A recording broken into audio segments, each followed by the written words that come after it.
Now, we may also want to use the product and quotient properties of logarithms to combine two logarithms into a single logarithm. In other words, we want to take the expanded form and collapse it to one single logarithm. So we've seen that the product property said that the log of A of the product m times n equals log base A of m plus log base A of n. So the left-hand side here is the expanded form, and the right-hand side is what I call the collapsed form. In other words, it's a single log of the product of m and n.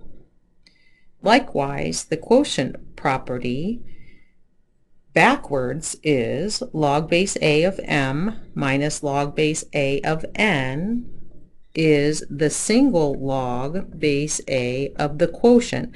The positive term is the numerator and the negative term is the denominator. That's really important to apply the quotient property correctly. So they're just the two properties backwards. So the left-hand sides are the expanded form and the right-hand side are the collapsed form, in other words, a single logarithm. And we can also use the power property to take a factor out in front and return it to a power so that we have a coefficient of 1 in front of the log, and we're going to want to do that while we're solving equations.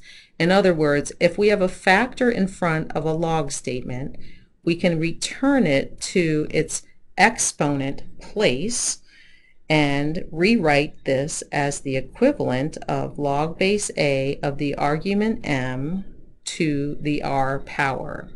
So these properties are going to allow us to evaluate logarithmic expressions and solve logarithmic equations depending on what we need to do.